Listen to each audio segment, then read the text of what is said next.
Alrighty, ladies and gentlemen, welcome back to another episode of Devil's Den Hockey. And we got some spicy news as it is day 2 of the free agency for the NHL. And oh boy, do we have all of the news for New Jersey. It has been a wild 2 days.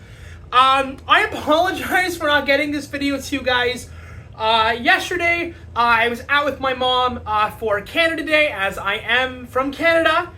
Went out to celebrate, spent the day out, and basically got home and passed out almost immediately. So, apologies for not getting that video out to you guys yesterday. However, we do have all of the information written down for free agency. So, let's fire off into this. Tom Fitzgerald has done it once again in the offseason. Guy has come through and has gotten us every single thing that we wanted out there, except for maybe one thing that I'm still 50-50 on whether we actually need or not. So, let's go over this. Tom Fitzgerald does it again. He came through for us in a huge way. We were looking for a new starting goaltender in Jacob Markstrom. Check, got that one taken care of.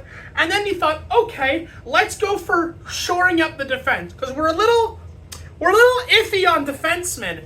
And Tom wound up, saw the pitch, and knocked it out of the friggin' park. So, Brett Pesce of the Carolina Hurricanes is now a New Jersey Devil. This is one of the most obvious signings that we all saw coming down the tunnel, but it's so great to see it actually go through. So Brett Pesce shores us up on defense. So Brett Pesce signs a 6-year, $33 million contract, which is going to average out to be about $5.5 million a year. He is the most expensive signing that we made this offseason, and with a team that has about $20 million in cap space to finagle around with, that is fantastic news. So Brett Pesce, certified defenseman. We know his value. We know his effect. We've seen him play not only against us in the second round last year, but also against the Rangers in this last postseason. They played great. Carolina did great. And Brett Pesce is a New Jersey Devil. But Tom didn't stop there. Tom absolutely did not stop there. He saw the second pitch, wound up, and again knocked it out of the park as Brendan Dillon of the Winnipeg Jets, I believe, is now a New Jersey Devil. He is a right-handed shot, another defenseman. He's going to pair really nicely with guys like Nemitz or even guys like Hughes. It's going to be great. He is a older, I shouldn't say, he's not too old. He's not an incredibly older guy, but he's played a number of years in the NHL and can be, again, not only a leadership piece on the defensive side with guys like Nemec and guys like Hughes who need the development of older players to kind of get them where they need to be, but he's also an incredibly important piece because I swear to God, I think every team has always complained about not having a right-handed right shot defenseman, and we have it now in Brendan Dillon. So he signs for 3 years. A $12 million contract, which is going to average out to be about $4 million a year, averaging about. So you've got Pesce and Dillon making up $9.5 million of our cap space, which still leaves us with $11.5 million to play with. Okay, and again, Tom did not stop there. He not only gave us the number 1 goaltender, he not only gave us the 2 big defensemen, one of them is a right-handed shot. He didn't just do that, folks. He didn't just do that. He brought back two guys back to the Jersey Devils. One of them is Stefan Noisen of, I believe he played with Carolina as well with Pesce. So you've got that woven little emotional package here where they can play off each other. But Stefan Noisen, right wing, we were looking for that right wing guy to fill in a spot if we needed him to, so that Meyer doesn't have to play in various positions that he doesn't need to be in. More shoring up on that right wing. Steven Neusen, 3-year contract, $8.25 million is his contract sideways, which is roughly about $2.75 million left. $2.75 million a year, which is great because before we had about 9.5. Now we go down another 11, say 12.25, which is still leaving us with $7.75 million to finagle with. He goes out there, he gets us the starting. I know I keep repeating myself, but he goes out there, he gets us the starting goaltender. He shores up the defense with not one, but 2 big signings on defensemen. He goes out there and gets us a depth forward on the right wing, which we don't have a lot of. To get us that depth forward. He can play on a second line, on a third line, hopefully not too many minutes, but also on the first line. If they really want to switch it up, you could have Neusen play really on any of the first 3 lines and really finagle with that. It gives Sheldon Keefe, the coach, a brand new system to play with and to reorganize and to reset things if things aren't going well. So great signing by Fitzgerald.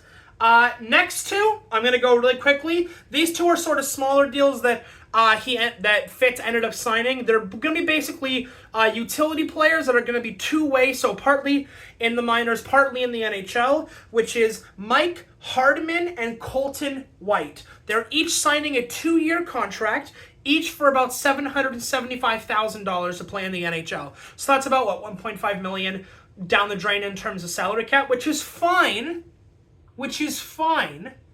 But, these guys are mostly going to be seeing minor ice hockey, are going to be spending time in the minors, and are going to come up if we need to have a little bit more, if we have guys go down to injury, or we need to shore up the 4th line, or whatever it is, they can act in a sort of utility role. And these guys are actually pretty good guys. So Colton White actually played with Anaheim, and I believe Mike Hardman played with Chicago. So these are guys that are coming off teams that aren't very good, but can kind of show their progress and show their worth on a team like the Devils. And then again, hey, if anyone goes down in injuries, you can pop these guys into the lineup, and you don't have to worry all that much. And finally, that brings us to the last signing. I talked about one guy being brought back to the New Jersey Devils. Now we're going to talk about the second. So Tom Fitzgerald did it again. You son of a bitch, you. Ladies and gentlemen, Tomas Tatar is a New Jersey Devil once again. I absolutely love this addition. I can't go back, not last year's season, but the year before that when I first started this channel, the very first season, and I talked about how efficient Tomas Tatar is, and specifically is plus minus. When he played for us in 2021-2022, this guy had a plus minus of plus 41. He can play with Heischer, he can play with Hughes, he can play with... He's such a good guy. You want to talk about a utility player. This is a guy which can play on any of your first 3 lines, and he's so effective, not only on the offensive side of the puck, but also the defensive side of the puck, which is why he has a plus minus of plus 41 with the New Jersey Devils. His time with the Kraken also saw him do well. I'm pretty sure his plus minus was like plus 10 to plus 20 that year as well, and the Kraken didn't even do that well this year. They didn't do that well, but his plus minus was still great. The guy can still provide 70, 80 points in a season,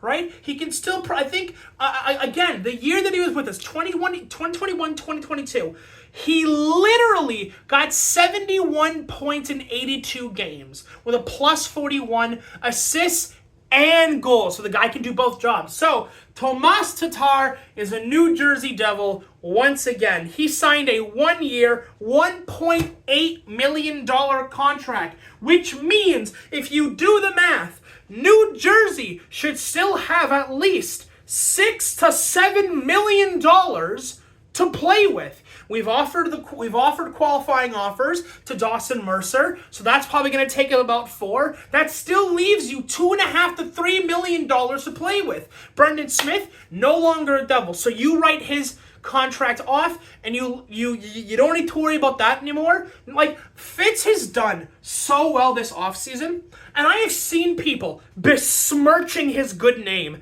on social media, whether it's Twitter, whether it's Reddit, whether it's Facebook. Like, it's crazy to me. The guy went out and got us all the pieces that we actually wanted. Does it suck that we missed out on Marchessault? Sure. Did it suck that we missed out on the Stamkos market? Sure. But I'm going to be honest with you guys. I'm not really sure how viable those guys would have been in terms of the actual likability that we were going to be, the actual possibility or probability that we were actually going to sign these guys. Stamkos signed for $8 million, okay? That's almost half our cap space with one guy.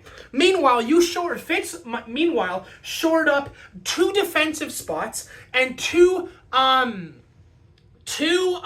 depth forwards for literally what was it? 3, 7, $12 million. So for $4 million more, he got us 2 veteran defensemen and 2 depth forwards, not to mention picking up Jacob Markstrom before the free agency shit even began.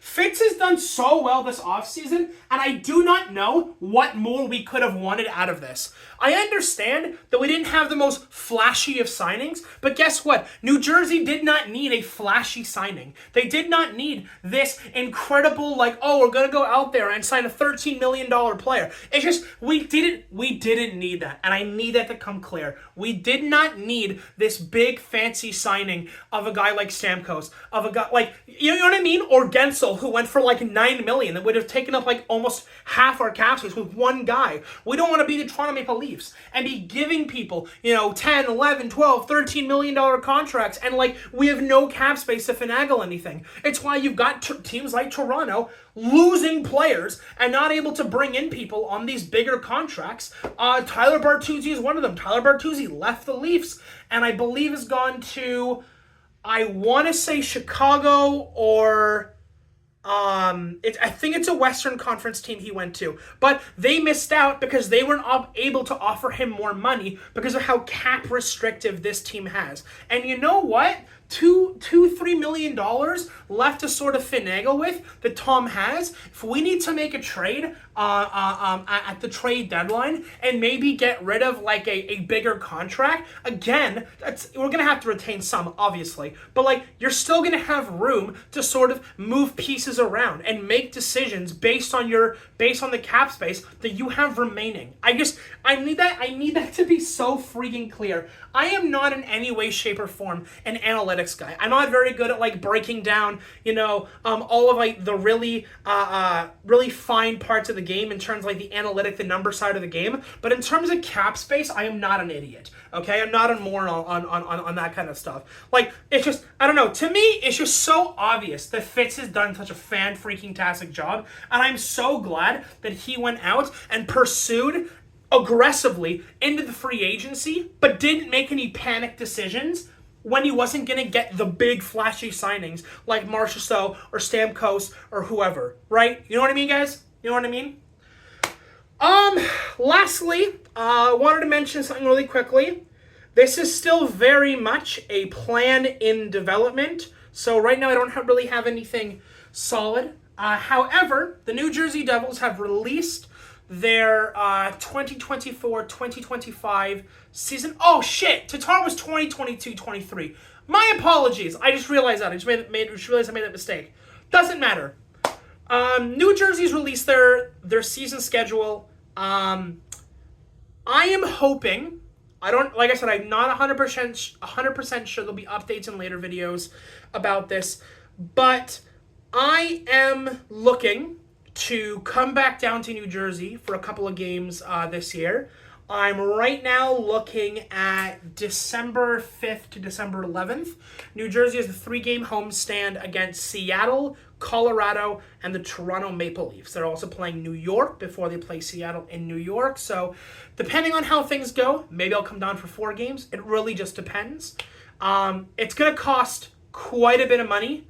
I am Canadian, so translating everything to American and between flights and hotels and tickets, it's going to be a lot of money. But like I said, I have no definitive absolute plans of yes, I'm absolutely doing this, but I kind of wanted to give you guys a heads up. So like I said, we're aiming for December 5th to December 11th of this year. But like I said, we'll see how that goes. And yeah, I don't really have anything else much more to say, guys. So I think I'm just going to wrap it up here. And I will, of course, make more videos if there is any more free agency moves, or if there's any like direct one-to-one trades or anything like that. But until then, guys, I'll see you in the next one. Adios.